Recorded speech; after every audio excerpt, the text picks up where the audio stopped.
မင်္ဂလာပါရှင်တခါတရံမှာစာအုပ်တွေတဲကအောင်မြင်မှုတွေအတွက်လက်တွေ့ဘဝမှာရုန်းကန်ရင်တိဆောက်ယူရတဲ့အောင်မြင်မှုကပိုပြီးတော့အတိတ်ပဲရှိနေတတ်ပါတယ်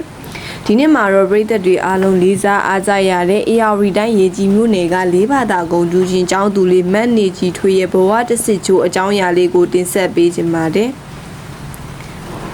နူမရဲ့အိမ်မက်ဖြစ်တဲ့မိဘတွေအတွက်အမိုးလုံးနဲ့အိမ်ဆိုတဲ့အိမ်မက်လေးအကောင့်ထဲပေါ်လာပုံကိုအတူတူကြည့်ရှုလိုက်ကြရအောင်နော်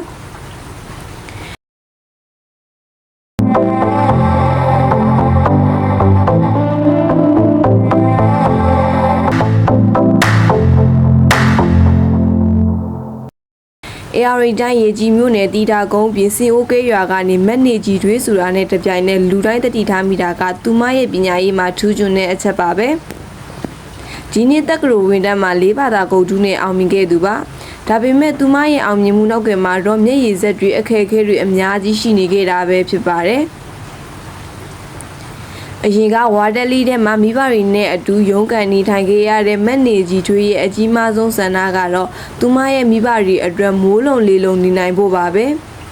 အခုတော့သူမရဲ့စူးစမ်းမှုပညာရေးအပေါ်အာရုံစိုက်မှုတွေနဲ့အတူအလူရှင်တွေရဲ့စေတနာတွေပေါင်းစပ်မိသွားတဲ့အခါမှာတော့တောင်းတခဲ့ရတဲ့တစ်လွန်အိမ်လေးကိုပိုင်ဆိုင်နိုင်ခဲ့ပြီပဲဖြစ်ပါတယ်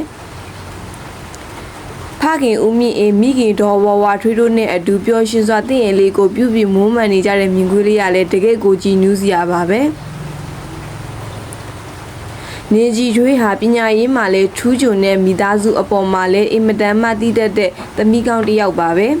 ပရိသတ်တွေကလည်းပညာကပဲလူဘဝကိုပြောင်းလဲပေးနိုင်တာပါဆိုတဲ့အကြောင်းအရာကိုသူမရဲ့ဇလန်းကနေတက်တည်ပြနေတယ်လို့လည်းမှတ်ချက်တွေပြုနေကြပါတယ်လူငယ်တယောက်ရဲ့အိမ်မက်တစ်ခုကိုအမှန်တကယ်စိတ်ရင်းနဲ့စူးစမ်းတဲ့အခါမှာဘဝကပြန်ပြီးတော့အကျိုးပေးတတ်တယ်ဆိုတာပါပဲအလူရှင်တွေရဲ့စေတနာကမတ်နေဒီလိုအလားအလာရှိတဲ့ကလေးတွေအတွက်လမ်းစာတစ်ခုဖြစ်ပေးလာတာကအင်မတန်မှတန်မိုးရှိလွန်းလာပါတယ်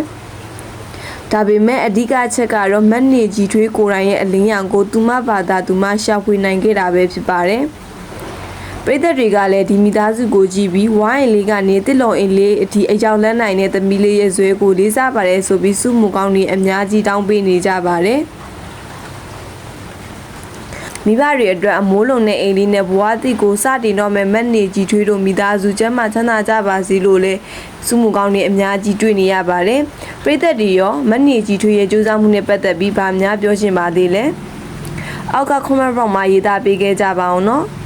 နောက်ထပ်လည်းဒီလိုမျိုးစိတ်အားထက်သစရာကောင်းတဲ့အကြောင်းအရာတွေကိုတင်ဆက်ပေးသွားမှာဖြစ်လို့ကျမတို့ channel ကို like and subscribe လုပ်ပြီးစောင့်မျှော်ပေးဖို့မမေ့ကြပါနဲ့ဦးနော်